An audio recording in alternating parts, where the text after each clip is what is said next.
મિત્રો, જો માં તમારો પહેલો પ્રેમ છે તો ચેનલને સબસ્ક્રાઇબ કરી દો. નમસ્કાર મિત્રો, મારું નામ રોહન છે.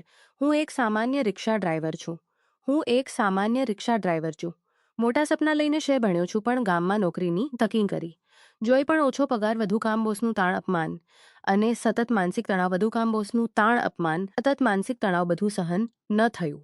આખરે મન તૂટી ગયું. રોજ માલિકને ફિક્સ ભાડું આપવાનું, બાકીના પૈસાથી જેમ તેમ જીવન ચલાવવાનું. માતા પિતા હજુ ગામમાં જ છે. શહેરમાં મારું પોતાનું કોઈ ઘર નથી. એક નાનકડા ભાડાના રૂમમાં એકલો રહું છું. લગ્નનો વિચાર તો ઘણા સમય પહેલા જ મનમાંથી કાઢી નાખ્યો હતો. ઘરની આર્થિક સ્થિતિ નબળી પોતારથી લોકો સાંભ કે રિક્ષા ચલાવું છું તો કોણ પોતાની દીકરી આપે. આ બધું વિચારીને લગ્નનો વિચાર કાયમ માટે છોડી દીધો હતો. એક દિવસ સાંજના લગભગ પોણા જ વાગ્યા હશે. હું એક આઈટી કંપનીની સામે રિક્ષા લઈને જઈ રહ્યો હતો. ઓફિસ ટાઈમની ભીડ હતી. બધા ઘરે. એક યુવતીએ હાથ દેખાડ્યો. મેં રિક્ષા રોકી. તે અંદર બેઠી. ખંભે ઓફિસનું બેગ, સાદા પણ સુઘડ કપડાં અને ચહેરા પર એક અલગ જ સુંદરતા. એટલી સુંદર કે એક પળ માટે મારું ધ્યાન રસ્તાથી હટીને તેના પર ચોંટી ગયું. પછી મેં પોતાને સંભાવ્યો, મીટર ચાલુ કર્યું અને તેના બતાવેલા રસ્તે રિક્ષા ફેરવી. તેના હતા મોટી મોટી બોલતી આંખો, ગુલાબી હોઠ અને એક શાંત સંસ્કારી ચહેરો. રિક્ષાના શીશામાં વારંવાર તેની જલ અલગ જોતો રહ્યો અને મનમાં વિચાર આવતો હતો કે આટલી સુંદર અને સંસ્કાર લાગતી છોકરી મારી રિક્ષામાં કેવી રીતે બેઠી. થોડી જ વારમાં અમે એક ચોકમાં પહોંચ્યા. તેણે ખૂબ જ નરમ અને સૌમ્ય અવાજમાં કહ્યું, મેં રોકી દો. મેં રિક્ષા કિનારે લગાવી. તેણે મીટર પણવાના પૈસા આપ્યા. એક પળ માટે મારી તરફ જોયું, પછી હવે મુસ્કાન આપી અને ચાલી ગઈ. તે જતી રહી તો મારા મનમાં અચાનક એક અજીબ ખાલીપણું ભરાઈ ગયું. જાણે થોડીક પળ માટે મારી જિંદગીમાં રંગ આવ્યો અને તરત જ તે રંગ ફિક્કો પડી ગયો. હું સીધો ઘર તરફ નીકળવી પડ્યો, કારણ કે આખો દિવસ રિક્ષા ચલાવીને શરીર બુરી રીતે થાકી ગયું. ખાધું અને બેડ પર સૂઈ ગયો. આંખો બંધ કરી પણ ઊંઘ આવવાનું નામ નહોતું લેતી, કારણ તે યુવતી વારંવાર આંખ સામે આવતી હતી. તેની સુંદરતા, તેનો શાંત ચહેરો, તેની તે હવી નજર. મનમાં ઢગલાબંધ સવાલો ઉમટી રહ્યા હતા. તે કોણ હશે? ક્યાં રહેતી હશે? તેનું નામ શું હશે? શું ક્યારે ફરી મુલાકાત થશે? આ સવાલો અને વિચારોમાં ક્યારે ઊંઘ આવી ગઈ તે પણ ખબર ન પડી. સવારે સૂરજની કિરણો બારીમાંથી અંદર આવવા લાગી. ત્યારે આંખ ખુલી. રોજની જેમ ઉઠ્યો, થોડી સફાઈ કરી અને ફ્રેશ થયો. થોડો નાસ્તો કર્યો અને આંગણામાં રિક્ષા સાફ કરવા લાગ્યો. સફાઈ કરતા કરતા એક બેગ, એક જ પળમાં હું સ્તબ્ધ થઈ ગયો. આ બેગ કોનો હોઈ શકે? અને તરત જ કાલની તે યુવતી મારી આંખ સામે આવીને ઊભી થઈ ગઈ. મનમાં વિચાર આવ્યો કે આ બેગ તો નિશ્ચિત તેનું જ હશે, જે તે ઉતાવમાં ભૂલી ગઈ હશે. મેં બેગ હાથમાં લીધો અને વિચારવા લાગ્યો કે તેને ખોલવો જોઈએ કે નહીં. મનમાં દ્વંદ્વ શરૂ થયું. ક્યારેક કોઈની વસ્તુને પરવાનગી વગર સ્પર્શ કરવો યોગ્ય નથી લાગતું. ઉત્સુકતા હોવા છતાં મેં બેગ ન ખોલ્યું. સારા કપડાં પહેર્યા અને તરત રિક્ષા લઈને તે આઈટી કંપની સામે પહોંચી ગયો.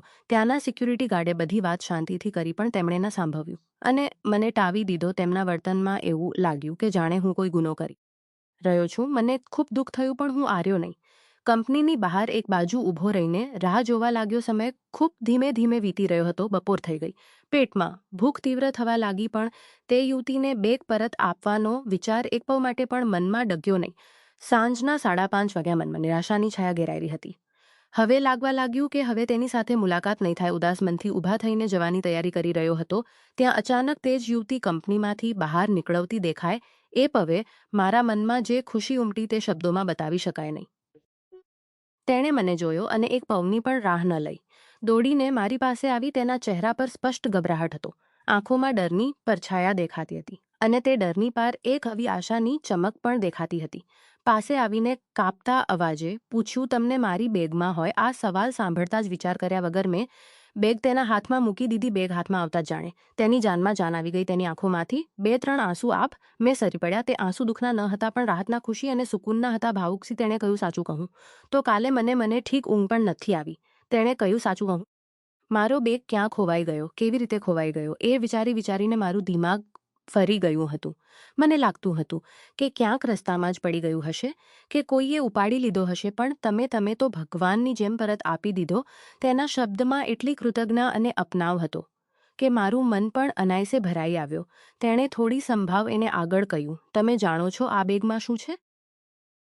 મેં શાંતિ અને ઈમાનદારીથી કહ્યું, ના મેડમ. તેણે ઊંડો શ્વાસ લઈને કહ્યું, આ બેગમાં મારા ઓફિસનું લેપટોપ છે અને તેમાં મારો બધો જ જરૂરિયાતી ડેટા છે. આખા 1 મહિનાનું કામ, ક્લાયન્ટની માહિતી, પ્રોજેક્ટ બધું. જો આ ડેટા ખોવાઈ જાત તો મને સીધી નોકરીમાંથી કાઢી મૂકત અને મારી આખી જિંદગી એક જ પળમાં મુશ્કેલમાં પડી જાત. આ સાંભળવીને મને પહેલી વખત અહેસાસ થયો કે અજાણતા સાચું પણ આજે મેં ખરેખર કંઈ કર્યું છે.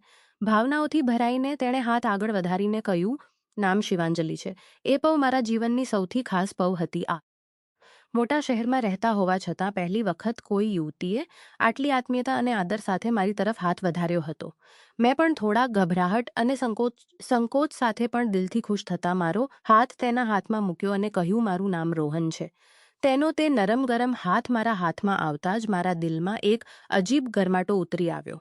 જાણે આટલા વર્ષો પછી કોઈએ મને એક ઇન્સાન તરીકે પૂરા આદર સાથે સ્પર્શ કર્યો હોય. પછી તેણે તરત બેગમાંથી એક નાનકડું પર્સ કાઢ્યું. પર્સ ખોલતા જ તેમાં ઘણા પૈસા દેખાયા અને તેણે તેમાંથી કેટલાક પૈસા મને આપવાનો પ્રયત્ન કર્યો. પણ મેં તરત તેનો હાથ રોકીને કહ્યું, રહેવા દો મેડમ, હું અહીંયા પૈસા માટે નહોતો રોકાયો. તો તમારી રાહ આટલી વાર ન જોત અને કદાચ આ બેકઅપ કોઈને આપી દેત અને કદાચ અવગણીને આગું નીકળી જત. આ સાંભળવીને તે હેરાન રહી ગઈ. એક પળ માટે મને જોઈ રહી અને પછી બોલી, સાચું કહું તો તમારા જેવો માણસ મેં જિંદગીમાં પહેલી વખત જોયો છે. આ શબ્દો સાંભળીને મારી આંખોમાં ભીનાશ આવી ગઈ. જીવનમાં પહેલી વખત કોઈએ મારી ઈમાનદારીની આટલા સાચા દિલથી પ્રશંસા કરી હતી. પછી તેણે પૂછ્યું, પણ તમને કેવી રીતે ખબર પડી કે હું અહીંયા જ કામ કરું છું? અને તમે આટલો સમય અહીંયા ઊભા રહ્યા? મેં તેને બધી વાત કરી કે હું સવારે વાગ્યાથી અહીંયા આવીને ઊભો છું. ગેટ પરના વોચમેનને બધું કહ્યું હતું, પણ તમારું નામ ન હોવાથી અને નવી નોકરીના કારણે તેમણે મને અંદર જવા ન દીધો. આ સાંભળવી તેના ચહેરા પર અપરાધની છાયા પડી અને તેણે કહ્યું, સોરી, મારા કારણે તમને આટલું કષ્ટ થયું. મેં મુસ્કુરાતા કહ્યું, મેડમ, તમારી જરૂરી વસ્તુ તમને સુરક્ષિત મળવી ગઈ. બસ આમાં જ મને પૂરો શકૂન છે. પછી હું જવાની તૈયાર કરતા કહ્યું, હું ઘરે જઈને કંઈક બનાવું, મોડું પડશે નહીં તો આજે ભૂખ્યા જ રહી જઈશ. આ સાંભળવીને તેણે હવવું હસીને કહ્યું, ચાલો પછી મને જ છોડી દો. અમે બંને એકબીજા તરફ જોઈને મુસ્કુરાયા. તે મારી રિક્ષામાં બેઠી અને હું હંમેશાની જેમ ચોક પર રોકાવાનો હતો. ત્યાં તેણે કહ્યું, આજે ચોક પર ના રોકાશો, મારા ઘર તરફ ચાલો. તેના આ શબ્દથી હું એક પળ માટે ગૂંચવાયો, પણ વધુ વિચાર્યા વગર તેના કહેવા પ્રમાણે રિક્ષા આગળ વધારી દીધી. લગભગ અડધો કિલોમીટર ચાલ્યા પછી એક મોટું ખુલ્લું અને આલીશાન બંગલો અને ખૂબ જ આલીશાન બંગલો દેખાયો અને ત્યાં જ રિક્ષા રોકાણી. આ બંગલો જોઈને હું થોડી પળ માટે અવાક રહી ગયો હતો. ઘર મેં અત્યારતા ઉતરતા બોલી, મારા ઘરમાં આવો. પણ મેં વિનમ્રતાથી ના પાડી, ના મેડમ, મોડું થઈ રહ્યું છે. તેણે હસીને કહ્યું, ઠીક છે, પછી ક્યારેક આવજો. પછી તેણે પર્સમાંથી રિક્ષાનું ભાડું કાઢ્યું અને તેણે થોડા સંકોચ સાથે પૂછ્યું, શું મને તમારો નંબર મળવી શકે? હું એક બહુ ઝીચક્યો, પણ દિલમાં ઉડતી ખુશીને સંભાવીને મેં તેને મારો મોબાઈલ નંબર આપી દીધો. તેણે સંતોષથી કહ્યું, શું તમે મને રોજ સવારે ઓફિસ છોડવા આવી શકો છો? મેં તરત કહ્યું, હા બિલકુલ, હું તો રોજ આજ રસ્તાથી પસાર થાઉં છું. તેણે ઠીક કહ્યું અને કહેતા કહેતા અંદર ચાલી ગઈ. અને તે સાંજે જ્યારે હું ઘર પહોંચ્યો તો મારું મન કોઈ વસ્તુમાં લાગતું નહોતું. ખાવાના બનાવવાનું પણ મન નહોતું, કારણ કે તે સુંદર સંસ્કારી યુવતીને મહીને તેનો હાથ પોતાના હાથમાં લઈને અને તેની આંખોમાં જલતી કૃતજ્ઞતા જોઈને મારું મન જાણે પૂરેપૂરું તૃપ્ત થઈ ગયું હતું. હું બેડ પર સૂઈ ગયો અને આખો દિવસ બનેલી દરેક ઘટનાના દરેક શબ્દ અને દરેક નજર વિશે વિચારતો જ રહ્યો. ભલે તે દિવસે મારે આઈટી કંપનીની બહાર કલાકો સુધી રાહ જોવી પડી હતી, ભૂખ, તરસ અને થાક સહેવો પડ્યો હતો, તો પણ તે દિવસ મારા જીવનનો સૌથી સુંદર, સંતોષ આપનાર અને યાદોનો ભંડાર બની ગયો. અને તે જ મીઠી યાદોમાં ખોવાયેલો મને ક્યારે ઊંઘ આવી ગઈ તે પણ ખબર ન. તે રાત્રે મારા મોબાઈલ પર એક મેસેજ આવ્યો હતો, પણ આખા દિવસની થાક એટલી વધુ હતી કે મેં મોબાઈલ જોયો જ નહીં અને સીધો ઊંડી ઊંઘમાં સૂઈ ગયો. પણ સવારે ઉઠીને જ્યારે રોજની જેમ મોબાઈલ હાથમાં લીધો તો સ્ક્રીન પર ચમકતા શબ્દો જોઈને મારા વોટ પર આપમેળે મુસ્કાન આવી ગઈ. હું તમારી ખૂબ આભારી છું, મદદ માટે થેન્ક યુ. અને નીચે તેનું નામ લખેલું હતું, શિવાંજલિ. આ એક સાદો પણ દિલને સ્પર્શી જતો મેસેજ હતો, જેણે મારો આખો દિલને સ્પર્શન કરી નાખ્યો. મનમાં એક અલગ જ ઉત્સાહ ભરાઈ આવ્યો અને તે દિવસથી મારા જીવનમાં અજાણતા એક નવી આદત પડી. રોજ સાંજે નક્કી સમયે તેની ઓફિસની છુટ્ટીના સમયે આદત પડી ગઈ. રોજ આઈટી કંપનીની સામે રિક્ષા લઈને હું જાણી જોઈને તે આઈટી કંપની સામે રિક્ષા લઈને ઊભો રહેવા લાગ્યો. તે રોજ આવતી, રિક્ષામાં બેસતી, હવ સ્મિત આપતી તો ક્યારેક ચૂપચાપ બેસી રહેતી. હું તેને તેના ઘરે છોડી આવતો, તે હંમેશાની જેમ ભાડું આપતી અને હું તે સ્વીકારી લેતો. ધીમે ધીમે અમારી વાતચીત ધીમે ધીમે અને અમારી વાતચીત વધવા લાગી, ઓળખાણગાઢ બનવા લાગી. તે મને પણ ખબર ન પડી. એક દિવસ રિક્ષામાં જતા જતા તેણે ખૂબ જ સહજ અને સાદા લહેજામાં પૂછ્યું, તમારા ઘરમાં કોણ કોણ રહે છે? તમે ક્યાં રહો છો? આ સવાલ સાંભળતા જ મારું મન એક પળ માટે દબાઈ ગયું. કારણ કે મારી જિંદગી ભરેલી અને ક્યાંક અધૂરી પણ, તો પણ મેં પોતાને સંભાવીને ઈમન ક્યાંક અધૂરી પણ. તો અહીંયા શહેરમાં કિરાયાના ઈમાનદારીથી કહ્યું, મેડમ હું ગામનો છું. અહીંયા શહેરમાં કિરાયાના રૂમમાં રહે છે. થોડી ખેતી છે, તેના પર મહેનત કરીને તેઓ પોતાનું જીવન ચલાવે છે. મારી આ સાદી અને ગરીબ જિંદગી સાંભળવીને તેના ચહેરા પર એક પળ માટે ઉદાસી છવાઈ ગઈ. તેને ખરેખર દુઃખ થયું હતું. તે તેની આંખોમાં સ્પષ્ટ દેખાતું હતું. વાતનો રૂખ બદલવા માટે મેં તેને જ પૂછ્યું, મેડમ તમારા ઘરમાં કોણ કોણ રહે છે? ત્યારે તે થોડી ગંભીર થઈ ગઈ, થોડી ચૂપ રહી અને પછી શાંત અને સંયમી, મારા માતા પિતાનું છે. કેટલાક વર્ષો પહેલા અકસ્માતમાં મારા માતા પિતા બંને ગુજરી ગયા. હું હજુ અવિવાહિત છું, પણ તેણે મને સારું શિક્ષણ આપ્યું છે. તેનું દુઃખ સાંભળવીને મારું દિલ ભરાઈ આવ્યું. મારી ગરીબી એક પ્રકારની પીડા હતી, તેનાથી ક્યાંક લાપણું, અને માતા પિતાની કમી તેનાથી ક્યાંય વધુ દર્દનાક લાગી. ધીમે ધીમે દિવસ વીતતા ગયા. અમારી ઓળખાણ વધુ ગાઢ બનતી ગઈ. રિક્ષામાં બેસતી ઉતરતી વખતે વાતો કરતા, ક્યારેક એકબીજા તરફ જોતા મનમાં એક અલગ જ આકર્ષણ ઊભું થવા લાગ્યું. હું ગરીબ સાચું, પણ દેખાવમાં સુઘડ અને હેન્ડસમ હતો. તે મારાથી 1-2 વર્ષ નાની જ હશે. તેની ઉંમરનો તફાવત પણ વધુ અનુભવાતો ન હતો.